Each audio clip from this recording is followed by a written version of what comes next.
মরুভূমির ধূলিগর্ভে হারিয়ে যাওয়া এক অভূতপূর্ব নগরী ইরাম, যাকে ডাকা হয় মরুর আটলান্টিস। কথিত আছে সাদ্দাদ বিন আদ নামের এক ব্যক্তি ছিল এ শহরের রাজা।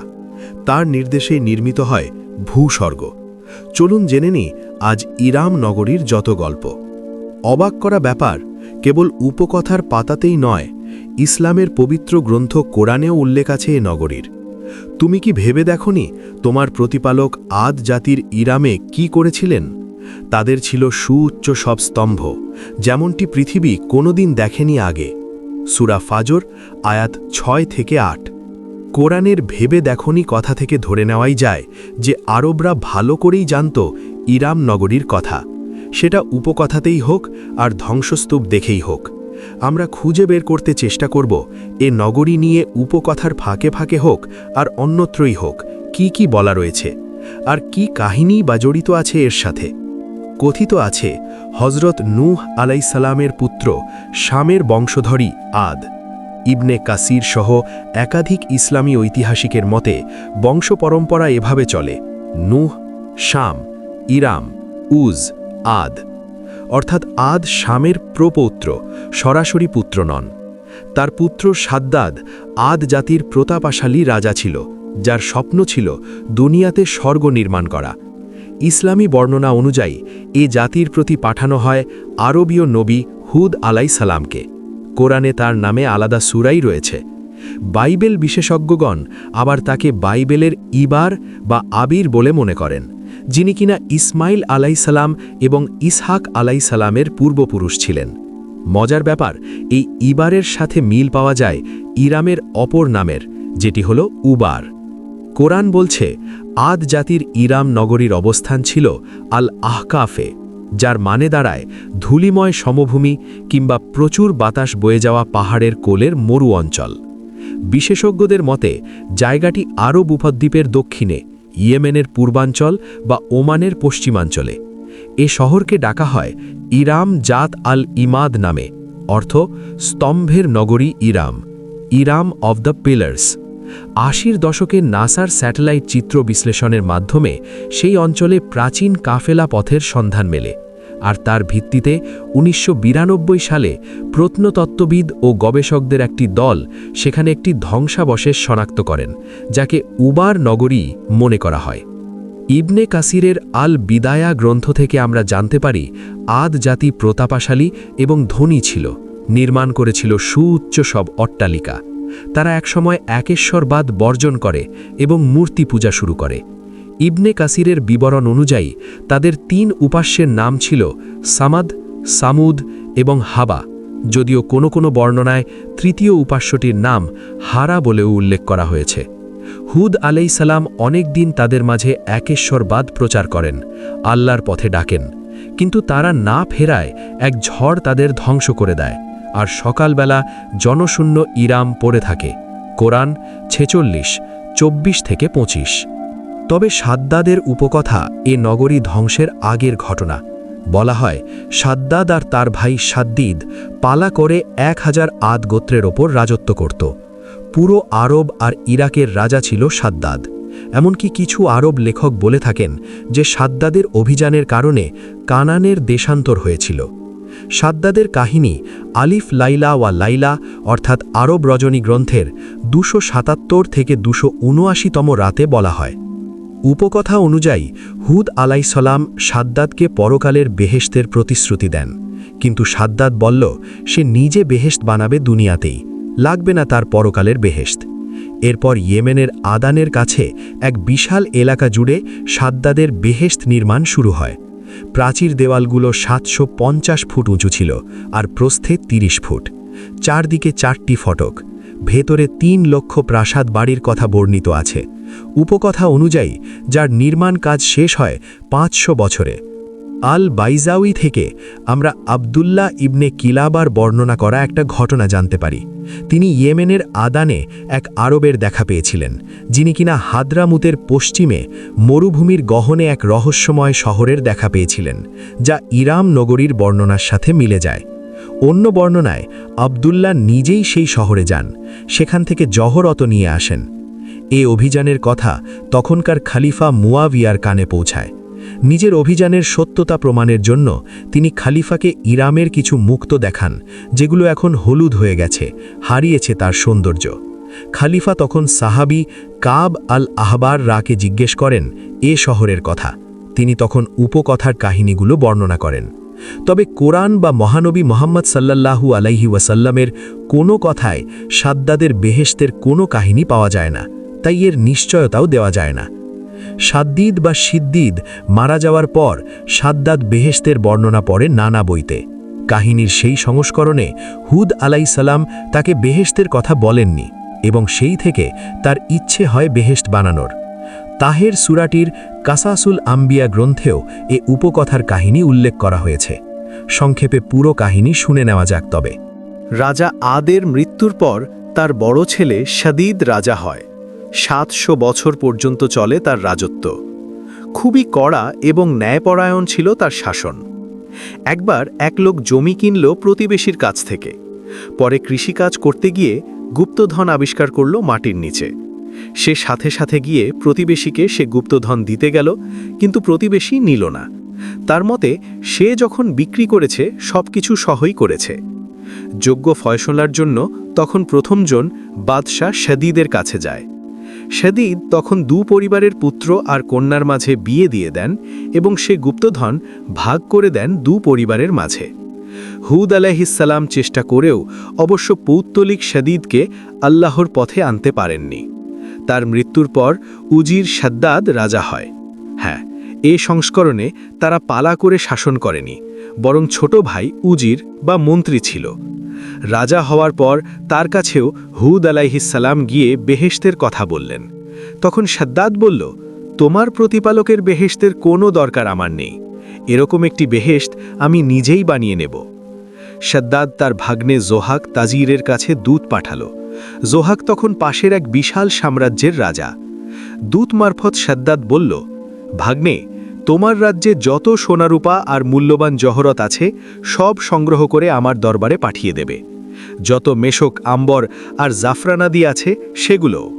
আমি দুনিয়ায় এক বিশাল অনুপম বেহেশত তৈরি করতে চাই।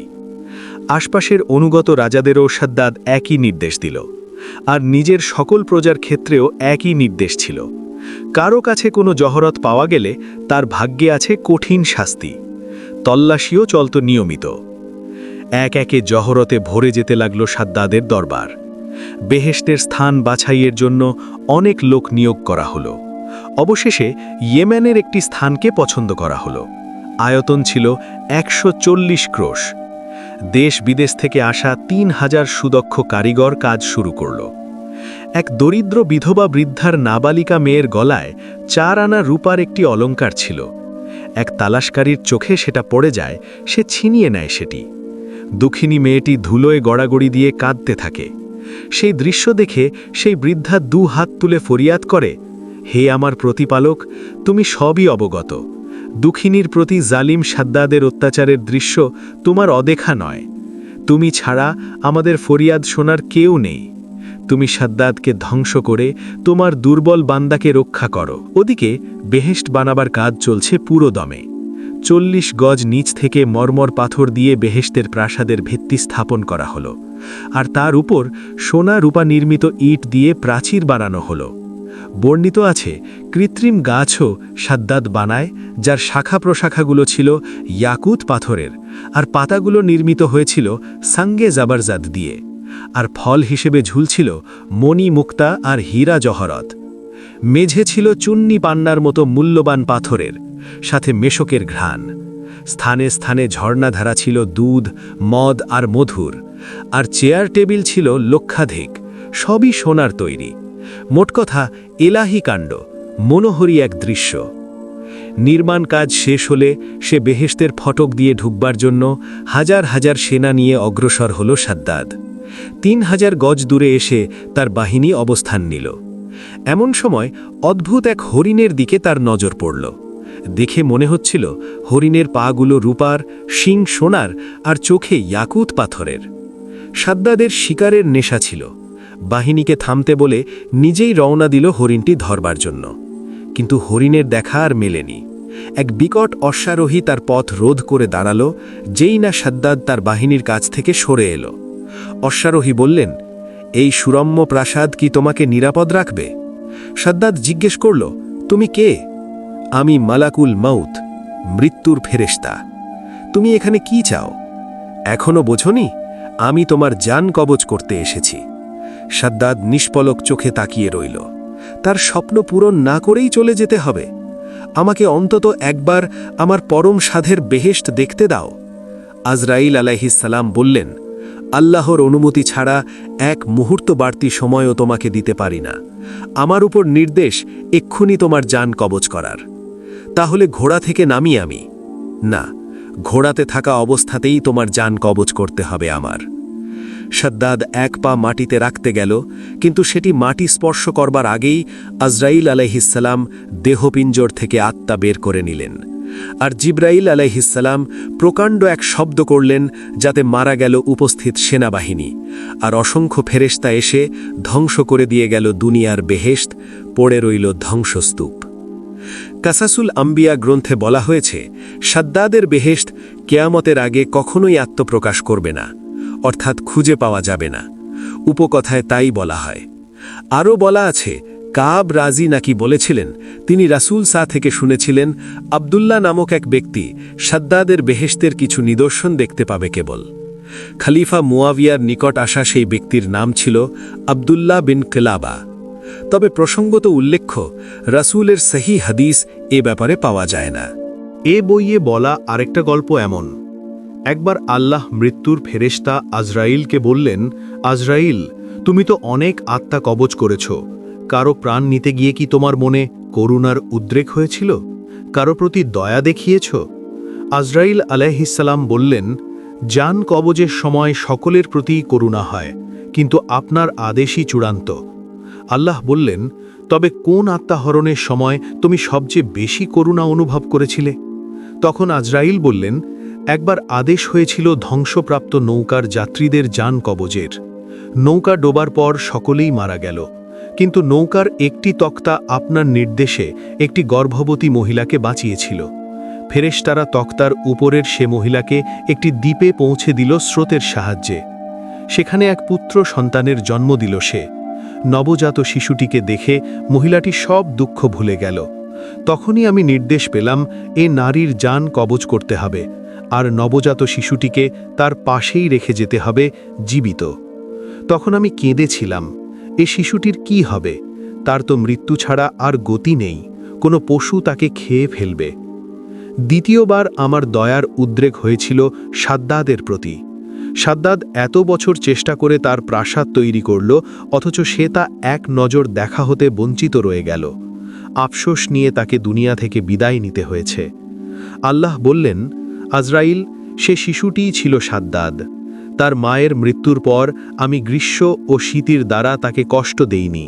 তার এক আঙ্গুল হতে দুধ আর আরেক আঙ্গুল হতে মধুর ঝর্ণা প্রবাহিত করেছিলাম। তার জীবন বাঁচিয়েছিলাম। এরপর তাকে বিশাল দেশের প্রতাপশালী সম্রাট করেছি, কিন্তু সে এ নিয়ামতের শুকরিয়া না করে নিজেকে ঈশ্বর দাবি করে, তাই আমার আযাব তাকে গ্রাস করে। এ গল্পেরও কোনো প্রমাণিত ভিত্তি উল্লেখ করা নেই, তাই ইসলামী মুফতিদের জিজ্ঞেস করলে তারা বলে থাকেন, শাদ্দাদের বেহেশতের কাহিনী স্বীকার বা অস্বীকার করবার মতো উপাত্ত হাতে নেই, তাই এ বিষয়ে কোনো সিদ্ধান্তে উপনীত হওয়া যায় না। কিন্তু প্রত্নতত্ত্ববিদগণ তো আর বসে থাকেন না। তবে এ পর্যন্ত নিশ্চিতভাবে কখনোই খুঁজে পাওয়া যায়নি ইরাম নগরীর অস্তিত্ব। কেউ কেউ ধারণা করে থাকেন, আরব মরুভূমির রাব আল খালিতে লুকিয়ে আছে ইরামের ধ্বংসস্তূপ। অন্যদিকে পপ কালচারে কিন্তু দারুণ জনপ্রিয় ইরাম নগরী। 2004 সালে প্রকাশিত জেমস রোলিন্সের স্যান্ড স্টর্ম উপন্যাসের বিষয়বস্তুও ইরাম নগরীর আবিষ্কার। আর নানা গেমেও রয়েছে ইরামের কথা। আলিফ লায়লা থেকে শুরু করে থ্রিলারের পাতা, কত জায়গাতেই ইরাম নগরীর সরব উপস্থিতি। নেই কেবল ইতিহাসের পাতায়। কোনোদিন কি দেখা মিলবে শত শত বছর ধরে মানুষের কল্পনার ইরাম নগরীর?